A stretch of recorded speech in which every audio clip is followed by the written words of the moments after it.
समस्त को नमस्कार। वर्तमान आमे देखिबा गूगल क्रोम रे आमे केमिति हमर एचआरएमएस आईडी टी ओपन करिबा। देखंतु प्रथमे हमर एचआरएमएस आईडी ओपन करबा को हेले हमकु गोटे एचआरएमएस आईडी दबाकू पड़िबो, पासवर्ड दबाकू पड़िबो एवं कैप्चा दे आमे लॉगिन करियाकू पड़िबो। हम पाखर जदि आईडी किंबा पासवर्ड नाही आमे केमिति फॉरगॉट पासवर्ड थ्रो रे हो ओटीपी दे की हो आमे केमिति हमर एचआरएमएस आईडी टी पाइबा। देखंतु आमे संपूर्ण स्टेप आरंभ करिबा। यदि आपण वीडियोटी को देखुचंती बा वीडियोटी जदि आपनको भलो लागिबो ताहले निश्चय गोटे लाइक सब्सक्राइब करिया पई आदौ भूलिबेनी।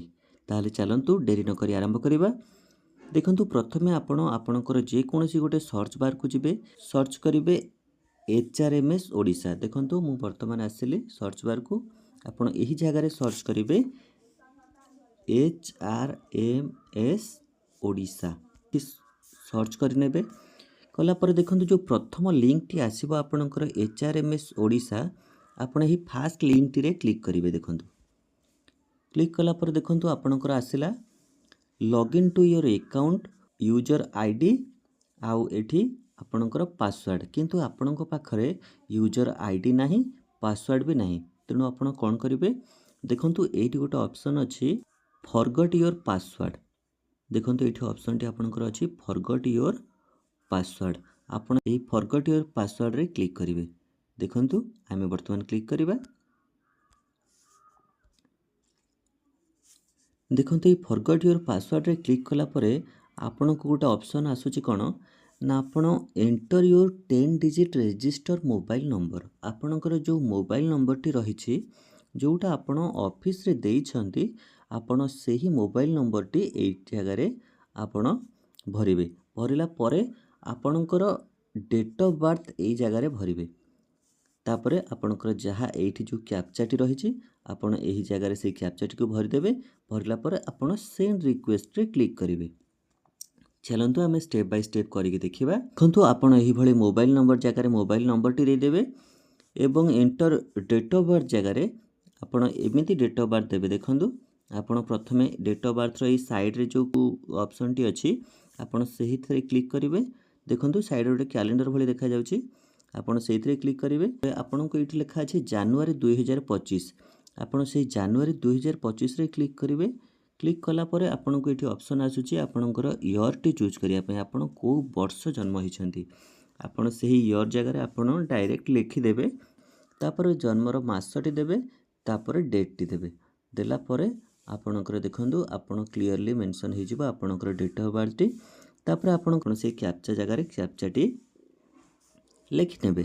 लिखिला परे देखंतु आपणकर लास्ट ऑप्शन टी कोन रहिछि, आपण को सेंड रिक्वेस्ट रे क्लिक करिवा को पड़िबो। क्लिक कला परे आपण को किछि समय मध्य रे आपण को गोटे ओटीपी माध्यम रे गोटे मेसेज आसी जिवो।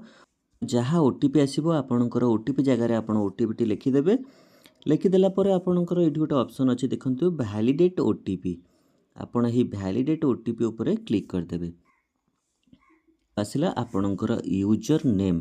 देखंतु एठी आपणकर यूजर नेम बा आपणकर एचआरएमएस आईडी। पासवर्ड केमिति क्रिएट करिवे, केमिति कन्फर्म न्यू पासवर्ड करिवे, चलंतु आमे गोटे गोटे करिकि देखिबा। देखंतु न्यू पासवर्ड जहा देबे आपणकर गोटे कैपिटल लेटर रहिबो, गोटे स्मॉल लेटर रहिबा निहाती जरूरी। तापरे आपण अधिका देई परंती। आ गोटे न्यूमेरिक नंबर रहिबो, आपण चाहिले न्यूमेरिक नंबर अधिका देई परिबे। न्यूमेरिक नंबर अर्थ आपण जे कोनोसी डिजिट गोटे देई परिबे, जे कोनोसी संख्या गोटे लिखि परिबे।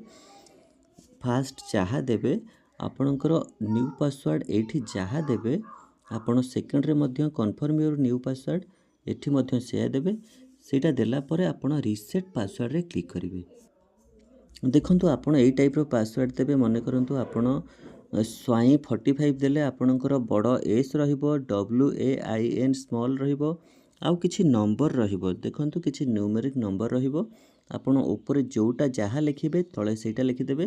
देखंतु एई साइड रे गोटे कॉर्नर रे रहिछि, आपण जदि एटा को क्लिक कर देबे आपण देखि परिबे आपण कोन लिखिले कोन नाही। देखंतु एटा को आमे हाइड कर देबा को चाहिए आमे एटा को क्लिक कर देला हाइड हे जेबे। देखंतु आपनकर पासवर्ड टी बिंदु बिंदु टाइप रो हे जाईछि। ए तळटा मध्ये आपण चाहिए हाइड कर देबे। हाइड कला परे आपण वर्तमान रीसेट पासवर्ड रे क्लिक करिवे। देखंतु एठी रहिछि ऑप्शन रीसेट पासवर्ड, आपण ही रीसेट पासवर्ड रे क्लिक करिवे। ताले चलंतु आमे रीसेट करी देखिबा। देखंतु वर्तमान ଆପଣଙ୍କର ରିସେଟ୍ ପାସୱାର୍ଡ଼ ସକ୍ସେସଫୁଲ୍ ହେଇଗଲା। ରିସେଟ୍ ପାସୱାର୍ଡ଼ ହେଇଗଲା ପରେ ଆପଣଙ୍କର ୟୁଜର୍ ନେମ୍ଟିକୁ କପି କରିନେବେ। କପି କରି ନେଲା ପରେ ଆପଣଙ୍କର ଷ୍ଟାର୍ଟିଂରୁ ଆମେ ଯେଉଁ HRMS ଆଇଡ଼ି ଖୋଲୁଥିଲେ ସେଇଠି ଆପଣଙ୍କର HRMS ଆଇଡ଼ି ଦେବା ଏବଂ ପାସୱାର୍ଡ଼ ଜାଗାରେ ଆପଣ ଏହି ଯେଉଁ ପାସୱାର୍ଡ଼ଟି ଦେଲେ ସେଇଟାକୁ ଦେବା। ଦେଲା ପରେ ଆପଣଙ୍କର ଆଇଡ଼ିଟି ଓପନ୍ ହେବ। ତାହେଲେ ଚାଲନ୍ତୁ ଦେଖିବା ଆମେ କେମିତି ଆପଣଙ୍କର ୟୁଜର୍ ଆଇଡ଼ିଟି ଦେଇକି ବା ପାସୱାର୍ଡ଼ଟି ଦେଇକି ଆମେ କେମିତି ଲଗ୍ଇନ୍ କରିବା। ଆପଣ ବ୍ୟାକ୍ କରି ଆସିପାରିବେ, ନହେଲେ ଆପଣ ଡାଇରେକ୍ଟ ପୁଣି ଆଉଥରେ ବ୍ୟାକ୍ ମାରିଦେଇକି ପୁଣି କ୍ରୋମ୍ରୁ ଆସି HRMS ସର୍ଚ୍ଚ କରି ଖୋଲିନେବେ। ଦେଖନ୍ତୁ ତାପରେ ଆପଣଙ୍କର ବର୍ତ୍ତମାନ ୟୁଜର୍ ଆଇଡ଼ି ଜାଗାରେ ଆପଣଙ୍କର ୟୁଜର୍ ଆଇଡ଼ି ଯାହା ପାଇଥିବେ ସେଟାକୁ ଦେଇଦେବେ। ଆପଣଙ୍କର ପାସୱାର୍ଡ଼ ଆପଣ ଯାହା ସେଟ୍ କଲେ ସେଟା ଦେଇଦେବେ। ଦେଲା ପରେ ଆପଣଙ୍କର ଗୋଟେ ସିକ୍ୟୁରିଟି କୋଡ଼୍ ରହିଛି। ଏଇ ସିକ୍ୟୁରିଟି କୋଡ଼୍ଟି ଏହି ଜାଗାରେ ଆପଣ ଠିକ୍ ଲେଖିଦେବେ।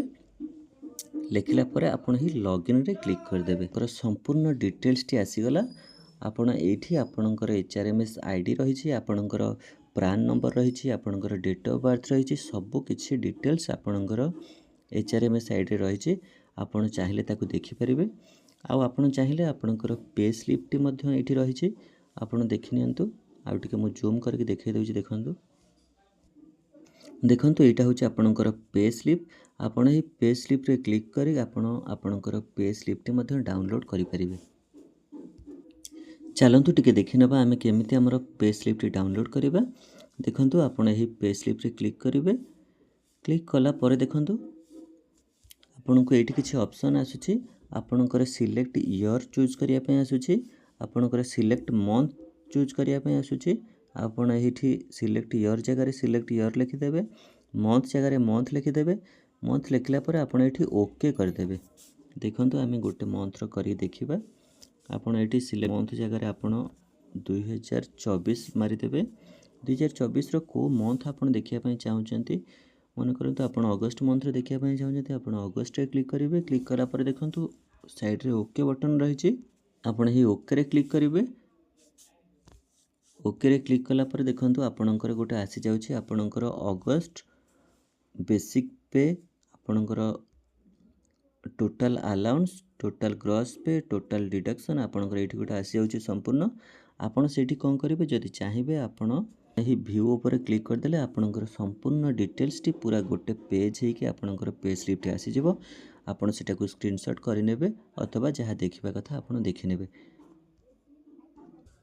ଅନୁରୋଧ ରଖିବି, ଯଦି ଆପଣଙ୍କୁ ଆମ ଭିଡ଼ିଓଟି କିଛି ବି ହେଲ୍ପ କରିଥାଏ ତାହେଲେ ଆପଣ ଗୋଟେ ସବସ୍କ୍ରାଇବ୍, ଗୋଟେ ଲାଇକ୍ ଏବଂ ସେୟାର କରି ସାଙ୍ଗସାଥିମାନଙ୍କୁ ଜଣାଇଦେବେ। ରହିଲୁ, ନମସ୍କାର, ଜୟ ଜଗନ୍ନାଥ।